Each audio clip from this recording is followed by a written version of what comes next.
Last ಸ್ಟೇಜ್ನಲ್ಲಿದ್ದೇವೆ. ಕಣ್ಣಿಗೆ ಕೈಗೆ ಬಂದದ್ದು ಮಗ ಬಾಯಿಗೆ ಬರಲಿಲ್ಲಲ್ಲ ಅಂತ ಒಂದು ಬೇಜಾರು.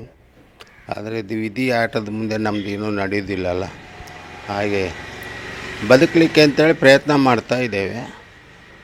ಮತ್ತು ಈ ಪ್ರಾಯದಲ್ಲಿ ನಾವು ಹೋಟೆಲ್ ಮಾಡಿಕೊಂಡು ಜೀವನ ಮಾಡ್ತೀವಿ ಅಂತ ಹೇಳಲಿಕ್ಕಾಗೋದಿಲ್ಲ. ಎಲ್ಲ ಅಳಿಯಂದರು ಮಕ್ಕಳು ಎಲ್ಲ ಸಪೋರ್ಟ್ ಮಾಡಿದ್ದಕ್ಕೆ ಒಂದು ಬದುಕಲಿಕ್ಕೆ ಪ್ರಯತ್ನ ಮಾಡ್ತಾ ಇದ್ದೇವೆ. ಪೊಲೀಸ್ ಸ್ಟೇಷನ್ನಿಂದನೂ ನಮಗೆ ರೂಮಿನ ಚಾವಿ ಕೊಟ್ಟಿಲ್ಲ, ಹಾಗೆ ನಾವು ಇಲ್ಲೇ ಹಾಲ್ಟ್ ಮಾಡಿದ್ದೇವೆ. ಇಲ್ಲೇ ಮನೆಗೆ ಹೋಗೋದಿಲ್ಲ.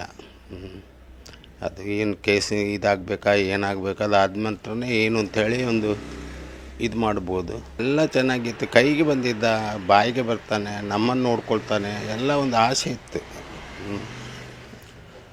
ಆ ಪುಳ್ಳಿದ್ದು ನಮಗೆ ಉತ್ತರಾಧಿಕಾರಿ ಆ ಮಗುವೇ ಇಲ್ಲ ಅಂತ ಆಯ್ತಲ್ಲ.